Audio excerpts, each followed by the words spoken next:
Hey guys, hello and welcome to another episode of Star Wars Galactic Versus. For those of you who are joining for the very first time, in Star Wars Galactic Versus, we do versus matchups on a grand scale. Today we are not only tackling what may be the largest versus matchup to date, but also introducing a universe that you guys have been begging me to include. I'm so excited to get started that I'm not going to go through the GOKBox.com leaderboard today. I'm going to put it in the bottom right hand corner, you guys can check it out there, and if you want to donate for free, visit GOKBox.com/@CardsLadder. So today we are bringing in, for the first time, the Warhammer 40,000 or Warhammer 40k universe. Specifically, we're going to take the Imperium of Man and put it against the Galactic Empire in an all-out war. The battle will be taking place in the Star Wars universe, and it will be for a couple of reasons. The first is that there's just too much going on in the Warhammer 40k universe to actually have a real one faction versus one faction battle. Secondly, I'm also a lot more familiar with the Star Wars universe, so I think using that setting will allow me to make a better video. We are going to make a couple of assumptions. The first is that the Emperor of Mankind from 40k will exist within the Star Wars universe and will be capable of guiding Warhammer ships through warp so that they can travel faster than light. To that point, we're going to take the Warhammer universe during the 41st millennium, and the Galactic Empire is going to be as it existed towards the end of the Galactic Civil War under the reign of Emperor Palpatine. The Imperium will start off in the Star Wars galaxy in the unknown regions and will immediately be on a warpath, which I think would be pretty normal for them. In its defense, the Galactic Empire is free to make use of any super weapons that it would have had at the time, although that would have been primarily the second Death Star, and also, of course, any of its other assets. So saying all this and with the scenario now set, I just do want to say that I am relatively new to the Warhammer universe. You guys have asked me for this so many times that I've tried to do a bunch of research and get really up to date. Normally I wouldn't do a universe that I was so unfamiliar with, but because you guys seem to really want it, I've spent a bunch of time trying to get up to date on 40k. With that being said, try to be a little forgiving if I make any minor mistakes or if I pronounce some things wrong. I am trying my best here. So before we get into the actual matchup, I just want to give an overview of each one of these factions. I'm going to specifically look more closely at the Imperium of Man because the Galactic Empire is featured pretty heavily in this video series, and I know most of you are probably pretty familiar with them. On the other hand, I think the Imperium of Man may be foreign to some of the viewers today. The Imperium is a major factor within the 40k universe, representing humanity for over 10,000 years in the Milky Way galaxy. Although Warhammer does at times shy away from exact numbers, the Imperium controls at least 1 million planets and most likely has a population in the trillions, if not much higher. The Imperium is modeled after, at least in design-wise, lesser so in function, after the Roman Empire. It appeared after humanity's monumental rise and fall in the previous millenniums. The 40k universe is extremely dangerous, and the Imperium is always under attack by various forces, including alien species, which within universe are called Xenos, interdimensional forces, and other dark agents. The Imperium is the only force protecting humanity from the rest of the galaxy, and because of this, they are largely totalitarian and authoritarian. The Imperium is guided by the Emperor of Mankind, an exceptionally powerful figure who has guided humanity throughout their entire history. He, however, now teeters on the brink of death. It's because of his immensely strong psychic abilities, however, that ships within the 40k universe are able to traverse through the very dangerous warp, which again is their method of faster than light travel. Because of his bad health, the Emperor's direct influence over the Imperium is somewhat minimized. He does, however, manage to still communicate to some humans, particularly through dreams and visions. This is all a very basic, very noob-friendly kind of broad overview of the Imperium, and I'm making things very easy to understand and also trying to get all the major points out of the way. Let's now focus in a little bit more on the Imperium's military, because that's what's going to be key in this matchup. The largest part of the Imperium's military is the Imperial Guard. The Guard is made up of billions, if not trillions of units. It is quite diverse, given that each regiment is heavily individualized, however, all do maintain high levels of discipline and skill. That being said, the true strength of the Imperial Guard is within its overwhelming force, not the skill of each individual member. The Imperium relies on this overwhelming force to fight wars of attrition, with billions if not trillions of guardsmen being lost each year. The Guard, however, is not the most famous or the most effective part of the Warhammer military. That would arguably go to the Space Marines. Space Marines are effectively incredibly strong, exceptionally dedicated superhuman soldiers. They're emotionless, almost unkillable monsters clad in super armor. Space Marines train for 21 hours a day, have a lift capacity easily in the tons, and have extreme regenerative properties. The Imperium wouldn't at all worry about losing 1 million Imperial Guardsmen. However, Space Marines are limited in number and extremely valuable, with only a couple of million existing at any given time,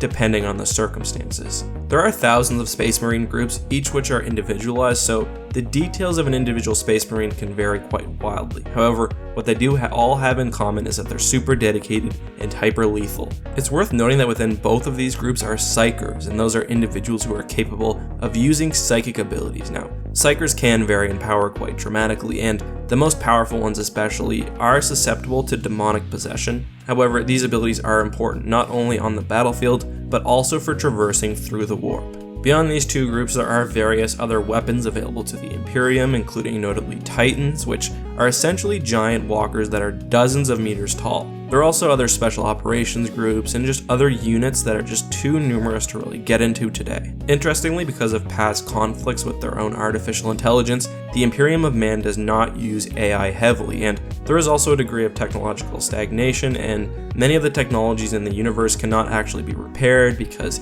people have forgotten how to actually work them. Also worth talking about is the Imperial Navy, which is the main source of the Imperium's battleships. It's extremely hard to actually get into detail about the Navy because it's unclear what ships are still operational. It's super unclear how many ships they actually possess, but I will say the firepower does seem to be probably equivalent to Star Wars firepower. Ships are able to bomb planets from orbit, but it doesn't really seem like that's a whole lot more effective than it is in the Star Wars universe. The largest of the standard battleships within the Imperium fleet is about 8 kilometers long, and most other ships are significantly smaller than that, so I think large portions of the Navy are most likely comparable to what you see with Star Destroyers. There are larger, more esoteric ships within the Imperium Navy, but their operational status and also their capabilities, I think, are pretty unclear. I will say though, weapons like the Nova Cannon do give Imperium ships a bit of an advantage because they can fire extremely quickly, they do a good amount of damage, and they're effective at quite long range, so just keep that in mind as we move forward.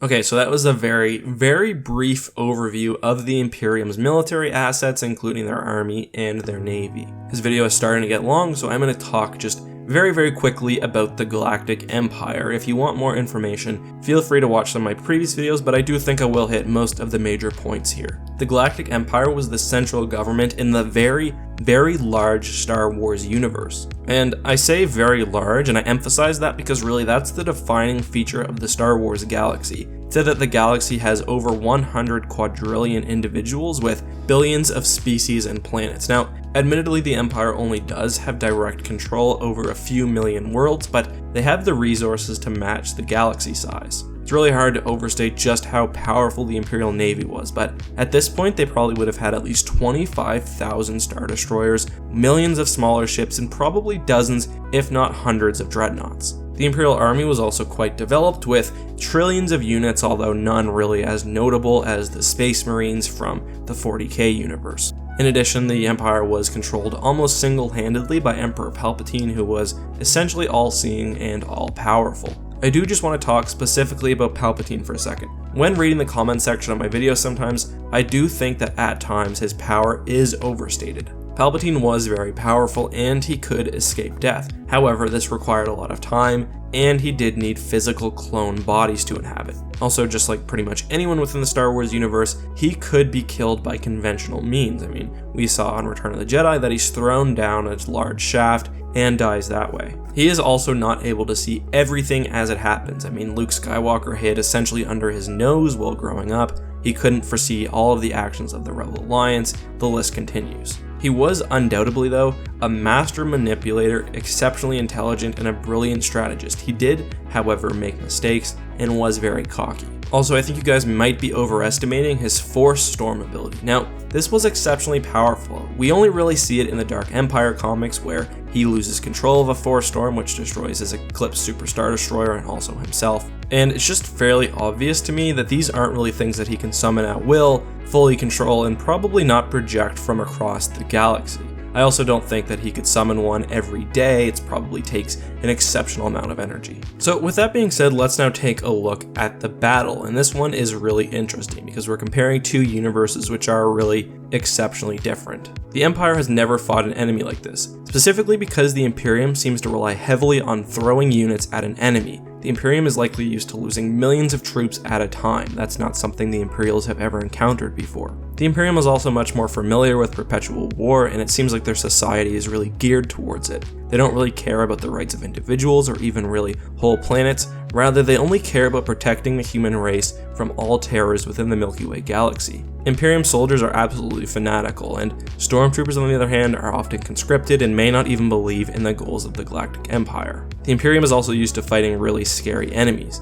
They may not have encountered the Force before, but they fought other crazy entities like demons. I think it's very clear that the Imperium will stomp the Galactic Empire on the ground. I mean, they have at least as many units, and the units are very fanatical, plus they have space marines and other technological terrors that the Empire really can just not contend with. Really, even the million or so space marines alone would be quite a threat to the Galactic Empire. This kind of carries over to boarding action. If space marines or even other troops are able to get on Imperial ships, they'll obviously be able to inflict very severe amounts of damage. A successful invasion, however, cannot be won on the ground alone, and the Imperium is going to need to operate effectively in space. This is where things get a little bit sticky. The Star Wars galaxy is humongous. Again, we've got billions of worlds and just countless individuals and species. Hyperspace in the Star Wars universe is exceptionally fast. You can travel the entire galaxy in weeks at most likely days. Warp drives, however, are substantially slower, and it takes weeks to go even relatively short distances. Compounding this disadvantage is the fact that warp is also very dangerous and unreliable. You can go into warp and come out of space like 100 years in the future, or you can be killed by the malevolent entities that operate within the warp. To be fair, the Imperium has developed technologies which help protect against these dangers, but still, warp travel is much slower than hyperspace travel. That's going to give the Empire a huge advantage. I think compounding this issue is that I'm not necessarily convinced that the Imperium Navy is that much stronger than the Navy fielded by the Galactic Empire. We also have mobile superweapons like the Death Star 2, which don't really have an analogous counterpart within the Warhammer universe, especially where weapons platforms like that can travel very fast through hyperspace. I think the Empire should be at least able to slow down the invasion. To be honest, I'm not really sure if I can decide this. The Empire has a huge advantage in being able to move across the galaxy very quickly, and I believe that they may also have a slight numerical advantage with 25,000 Star Destroyers and millions of backup ships. That being said, even without the exact numbers, I do feel like I have to decide this battle one way or another. The Imperium also dominates the ground, that much is very clear. Warp drive is also relatively slow, that is also clear. Finally, the Star Wars universe is very, very large. In order to be fair to the Warhammer 40k universe, and given the fact that the Imperium is routinely described as a war machine which operates non-stop, I think we have to assume that they have the requisite number of vessels to actually launch a successful, full-scale invasion against the Galactic Empire. I do think the invasion will be relatively slow. It's going to take Psykers a while to develop warp tunnels and actually move through the universe, but it will happen eventually. I think most likely ships will drop off Space Marines on individual planets along with other troops, planets that they will pretty easily take over, and they'll move on from there. The Warhammer universe is ridiculous, and I don't mean that as a complaint or as a negative, but the sense of scale is just off the charts, and they really have to deal with some incredible entities and some incredible dangers. Although I personally am not necessarily impressed by the Imperium Navy, just because of the sense of scale that the universe has, I'm gonna give it the benefit of the doubt and say that the Warhammer universe, and specifically the Imperium of Man, would be able to successfully invade the Star Wars universe. It's gonna be a very long war with countless losses on each side, but I think the Empire will eventually fall to the overwhelming power that is the Imperium's war machine. So I give this battle to the Imperium of Man 7.5 times out of 10. I'm allowing the 2.5 there just in case the Imperials can really control the battles within space, because I really don't think they'll be able to do so on ground. That, however, is just my opinion. I would love to hear what you guys think down in the comments. Did I get this right? Did you like how I handled Warhammer? Did I make some mistakes? Let me know that and more down in the comments. Also, if you have any ideas for future matchups, let me know that, and if you see any that you like, give them a thumbs up and a supporting comment. Thank you very much for watching, guys. I really appreciate it. As always, may the Force be with you.